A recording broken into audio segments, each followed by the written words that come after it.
Is your nervous system serving you or is it sabotaging you? How do you feel in the morning? How do you feel throughout the day? Are you even in tune with how you feel? Do you even know what that means when I ask you, how do you feel? The most generic answer is like, I'm good. I'm fine. But it's like, do you actually know how to feel? Do you have any connection to yourself internally? Are you in tune with your body? Are you in tune with your energy? Are you in tune with your emotions? Are you in tune with your mind? Or are you just a victim of circumstance and everything outside of you is just causing chaos inside of you, which is the majority of people?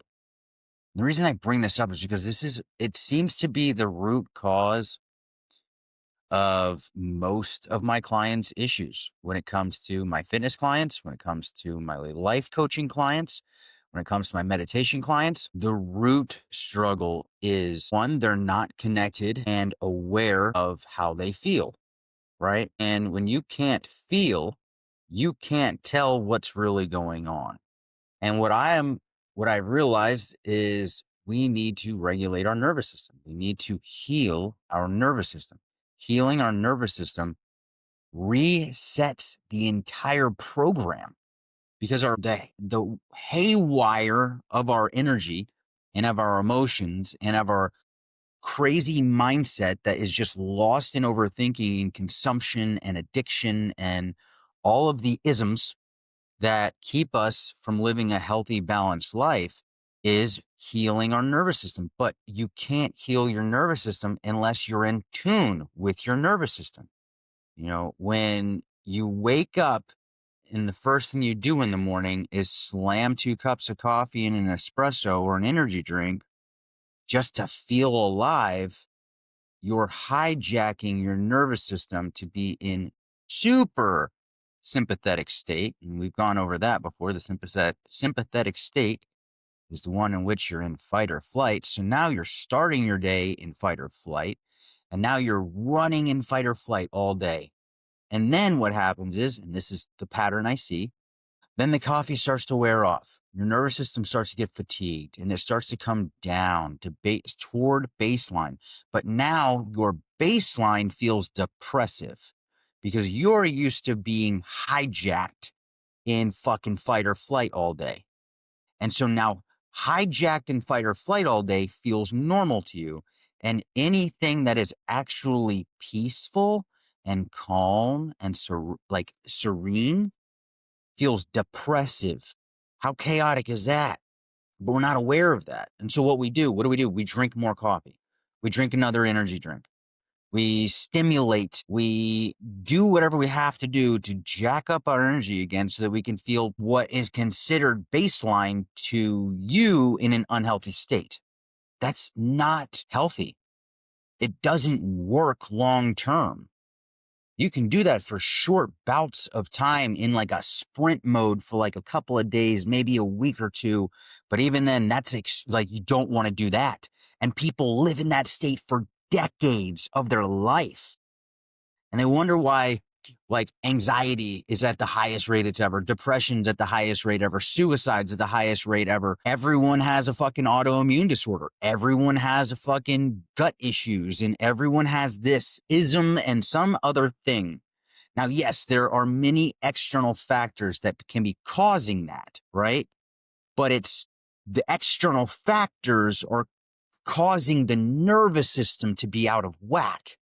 And there are things that you can do every single day to reset your nervous system, to teach yourself what calm and peace is, what actual, like your homeostatic baseline, your home place, like your home energetic frequency is calm.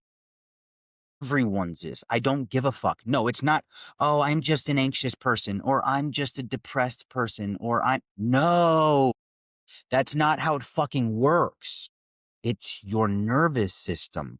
Everyone's nervous system is wired naturally to feel calm, to feel peace. And what's crazy is like once you feel calm and peace after living in this high jacked up nervous system state, it feels depressive. And I am talking from experience as a coach who I'm doing, anywhere from at different times of the year, I'm doing anywhere from 6 to 8 hours in the gym, personal training.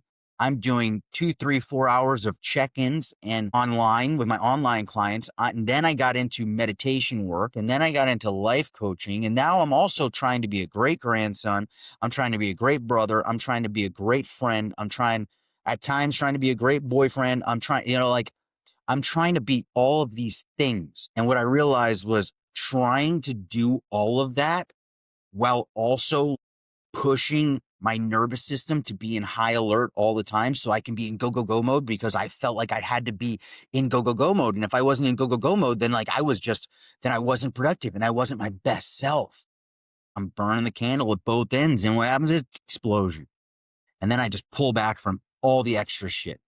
I pull back from I like throwing content creation on top of all that other shit I was doing. That fucking gets thrown out the window when I hit burnout. And it negatively affects my work, but I also see content creation as a way for me to share my authentic truth. It's a way for me to be a beacon of my message and my lifestyle and the life I want to live, to share that authentically out, to inspire those who are intrigued by that and who resonate with that, to want to step more into their own authentic path, but also to attract in other conscious souls who are also on this deep path, this path of awakening, this path of transcendence, this path of trying to improve on every level. And so I wind up like sabotaging that outlet that I love to do. Like I actually enjoy making genuine, heartfelt, authentic content. And when I'm burnt out, I can't do it. And so then I'll go months of just trying to recalibrate, reset, trying to figure it all out. How can I keep being just as productive? How can I keep doing all the things? How can I be the greatest coach ever, the greatest brother ever, the greatest this, the greatest everything ever? Because I have this incredibly high standard for myself, or my ego does, right? And so I hit the burnout. And so what I realized is my nervous system was jacked up. And this is me as a life coach, as a meditation coach, as someone who like talks about balancing all this stuff. It was like I didn't even realize how pushed my nervous system was. And I had to pull back. I had to pull back on a lot. I had to pull back on social outings because I love being social. I love going out and doing things. I love hanging out with my friends. I love going paddleboarding. I love going to all the events. I love going to meetups. I love doing all that stuff.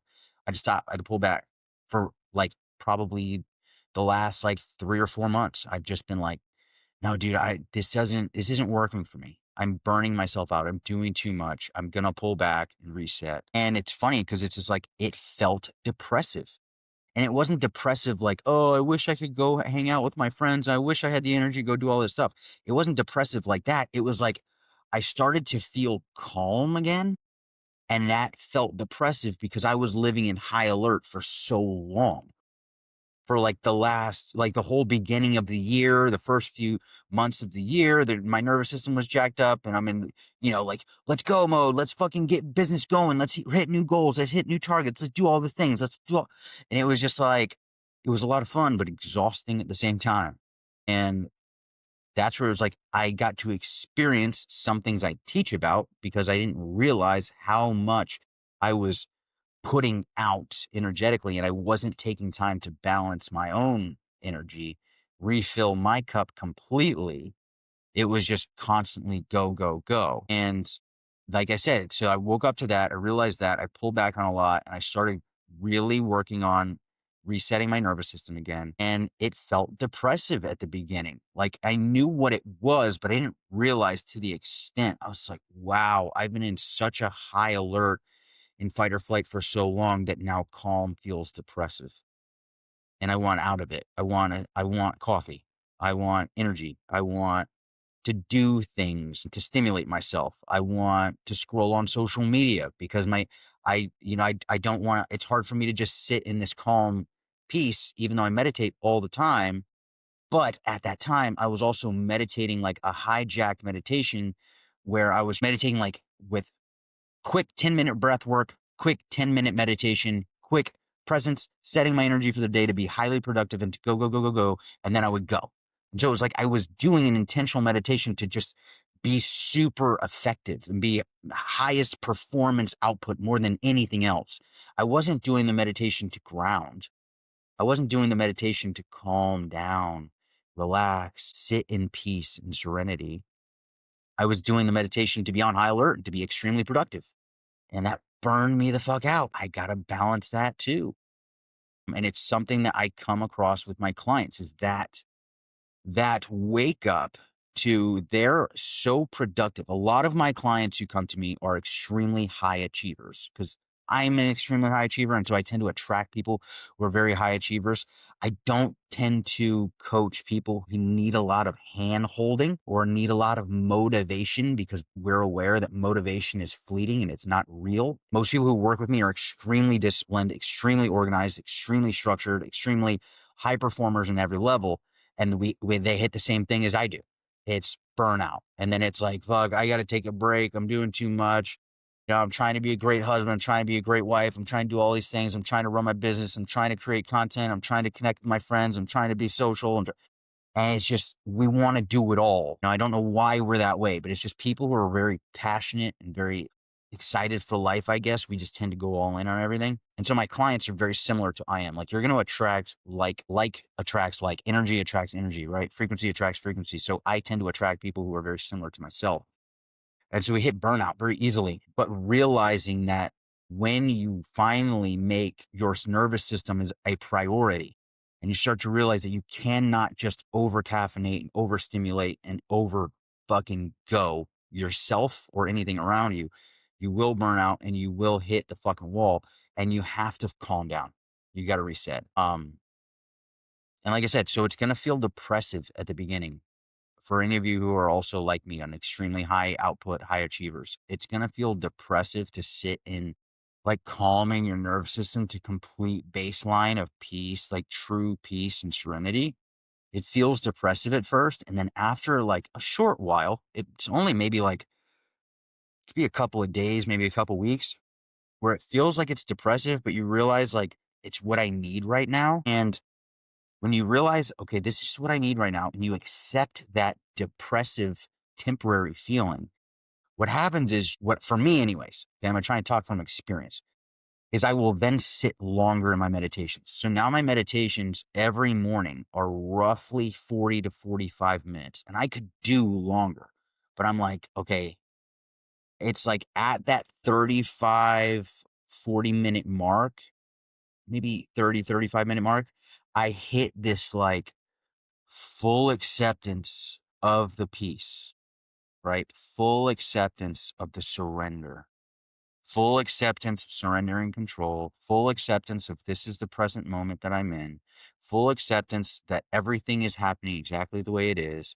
full acceptance of this is where I want my baseline to be. I want my baseline to be peaceful. I want my baseline to be calm, centered, and present. And so when I get to that point, that's when it becomes euphoric. That's when it becomes blissful to then sit in that.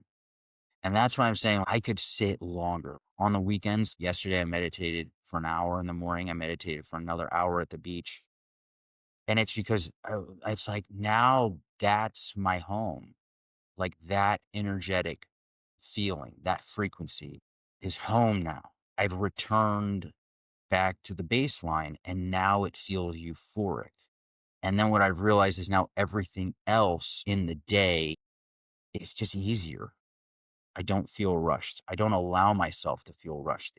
So then what happens is now when you know what your baseline is, now when you know what peace and serenity feels like, and then you go about your day, and you stay in that awareness of that frequency and you remember this is what it feels like to be in my baseline calm and serenity.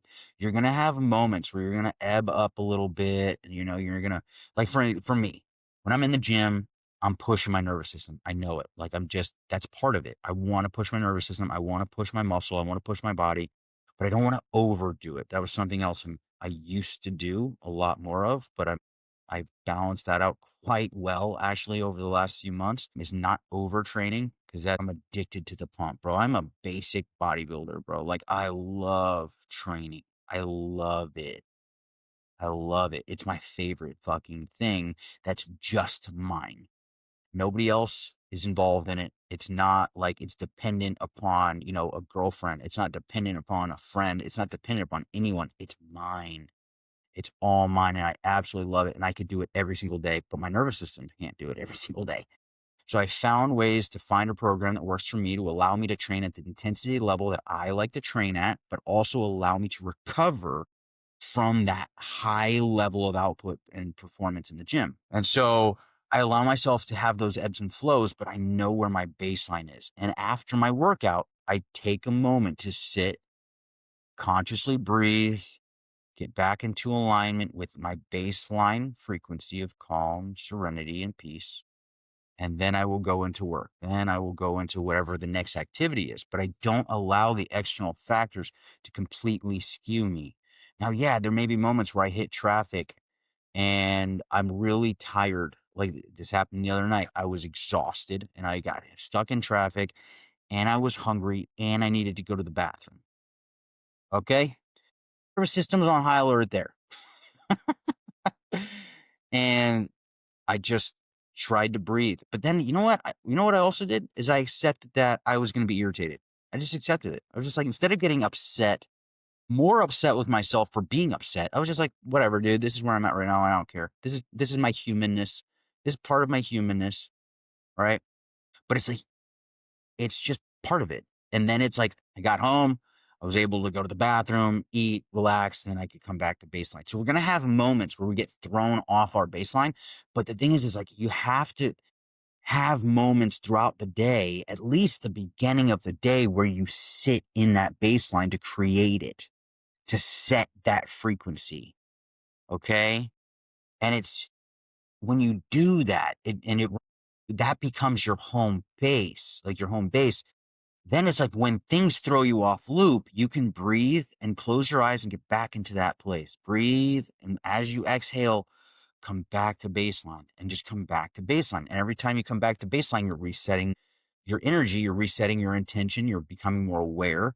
And then the external things that usually throw us for a loop and make us chaotic have way less power over us because we're stepping into our own awareness, our own power. We're taking control of our energy. We're taking control of our thoughts. We're taking control of our emotions, and we're setting them at their baseline. And then something else is going to pop up and it's going to throw us. And then it's like we just come back to breath. We come back to baseline. And it's the same with meditation. In meditation, you're going to sit in meditation. You're going to get conscious of your breathing. And then a thought's going to come up. And then you're going to get sucked into that thought and you're going to get attached to that thought. And then you're like, oh, you're going to get aware of that thought that you're attached to it. You're going to detach and get back into breath. Get back into breath. And then as you're back in breath, a few rounds are going, another thought's going to come in. You're going to get attached and you're going to get pulled back in. And then you're going to be aware. You're going to wake up to the fact that you're attached to that thought again. You're going to detach and then you get back to breath, back to breath, back to breath. And it's the same throughout the day. And then your day becomes meditation, a constant walk in meditation, a beautiful, intentional walk in meditation all the time. So you're just in your home base. And you're gonna have moments where you're pulled out. Traffic happened. My client was late. I got this happened. My meal got whatever, and my workout this, and I got stuck in a conversation because I got sucked into a beautiful conversation with this person and it threw off my schedule. And it's like, come back to breath. Right? I got stuck in a long line at the grocery store. Come back to breath. Someone yelled at me for random whatever the fuck, like some whatever. I don't give a fuck. Someone did some crazy shit to me. It doesn't happen to me because I don't really feed into social media. But someone's gonna fucking comment some bullshit on your social media shit, and you can get sucked into it and start, I'm gonna fucking get you, motherfucker. Or you can come back to breath and not give a fuck and just let it all go. And like I said, after a while, it's like that becomes home. That baseline becomes home. But you got to be in tune. You've got to, like, do you know what it even feels like to feel chaotic? Do you know what it feels like to feel peaceful? Or do you resonate peace and calm with depression? That's not true. That's not real. That's your baseline is calm. Your baseline is perfect, pure beauty, and wonderfully flawed. Like, that's the humanness, right? Like, our souls are eternal, perfect essences that will live on forever and have zero flaws or issues. But our humanness, what we're here to experience, is flawed, is trauma bound and dumped, and has all these issues and things we've been through that have, we're attached to and that make us feel like we're not good enough and this and that and what have you. Doubts and insecurities and fears and, depression and anxiety, all of these, those are humanness things. And it's like, we're here to experience that. But for me anyway, maybe not for everyone, but if you're listening to this, and at least at this point, 22 minutes into this video, you're probably going to resonate with this. But the humanness, I feel, is meant to be transcended, at least for me. My human flaws, I feel like like that's the game. The game is to transcend fears, doubts, and insecurities and negative thought loop patterns.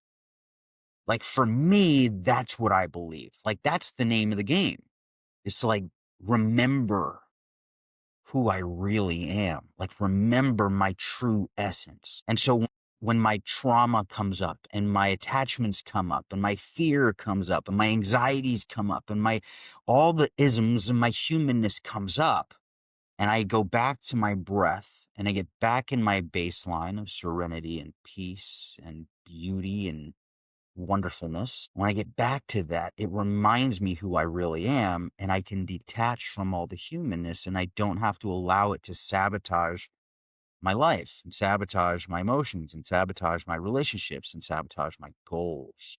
A lot of times with my clients, it's like all of the humanness things come up and then they feel overwhelmed. And then it's like, well, health and fitness is not really that much a priority because I have so many other things that I have to take care of. I'm just so much. And I can't balance it. And so that's not really, I'm not going to make that a priority. I'm going to put that on the back burner for a little bit. And I'm just going to focus on my finances, or I'm just going to focus on my mental health, or I'm just going to focus on, this stuff. Where, like, for me, the health and fitness is an aspect, like, you're healing your nervous system, like nervous system workouts. Like, my meditation is a nervous system workout.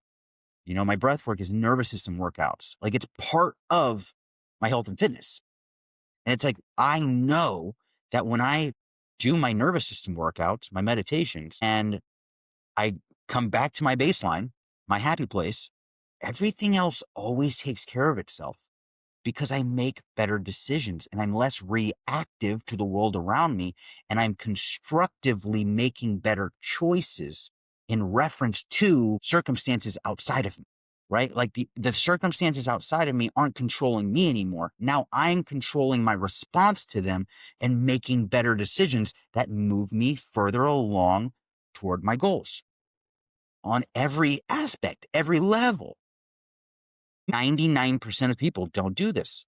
Unfortunately, I would like to just lower that to maybe like 96%. If I could get like a million of you to want to try this, we lower it just a little. But it's like, but I do believe also that, like, every time I'm doing my nervous system workouts, my meditations, and I'm calming my nervous system, I'm affecting all the nervous systems around me in a positive way.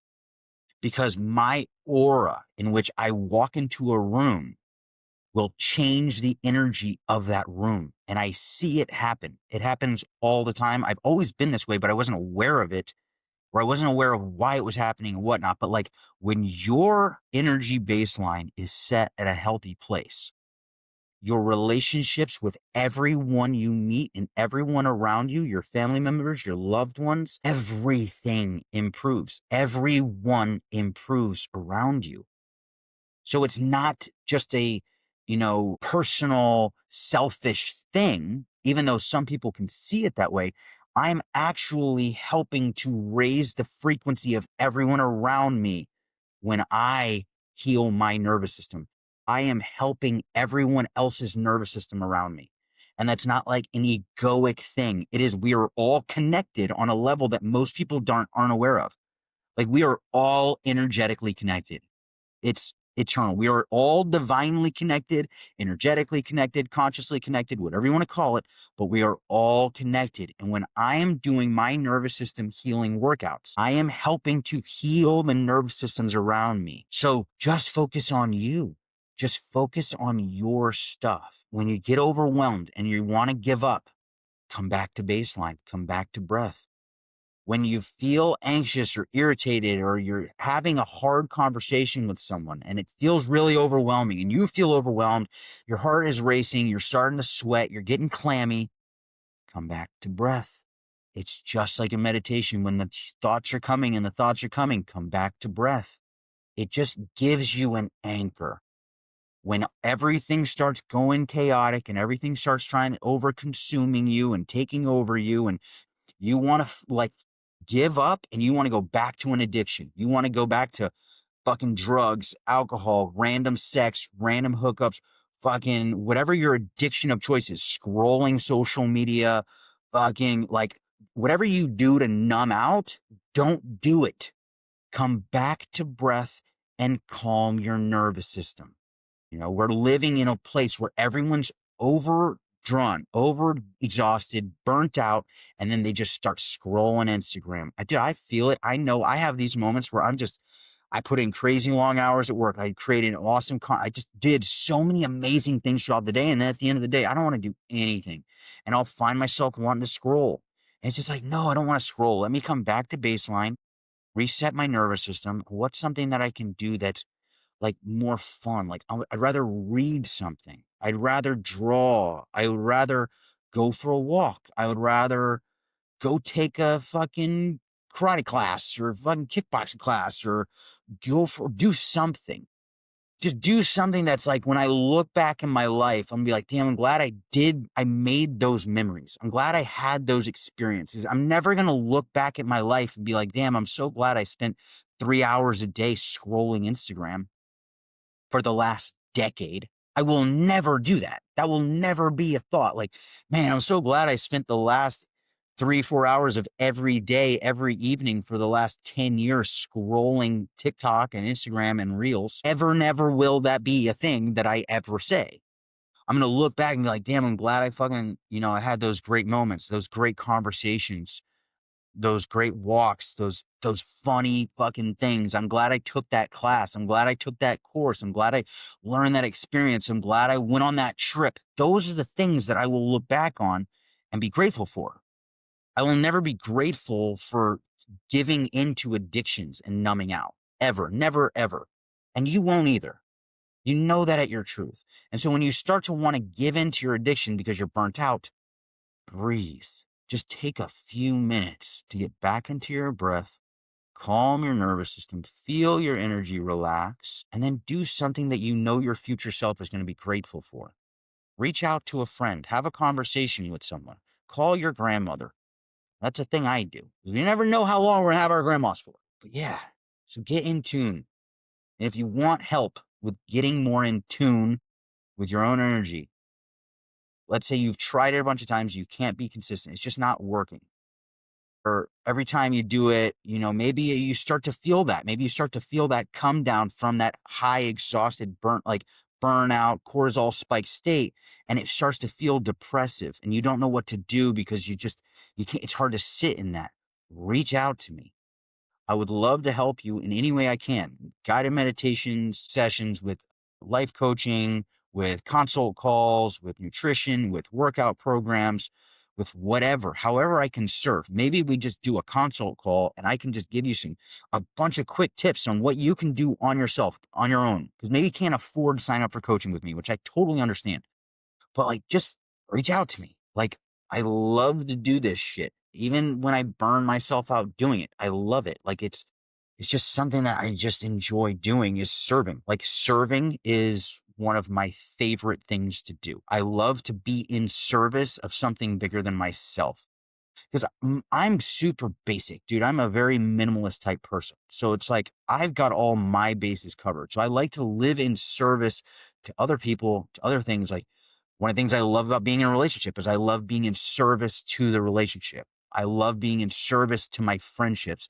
I love being in service to my community. I love being in service to my clients. Like for me, I've just realized that that's something that I thoroughly love and enjoy, and it fills my cup to be in service.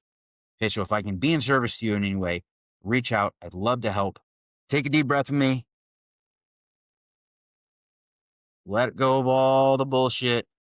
Come back to baseline. Come back to baseline. I love you. I hope you have a great rest of your day. If you feel overwhelmed, breathe and come back to baseline. Get present in the present moment. Find gratitude. Find one good thing to be happy about each moment you can, every moment you can. Enjoy this life to the best that you can. Surround yourself with beautiful, amazing, wonderful people with beautiful, amazing, wonderful perspectives of life that are trying to improve and trying to get better and that want to feed you and serve you. You know, it's possible. Reach out if you need help. I hope you have a wonderful day. I love you. Until next time, peace.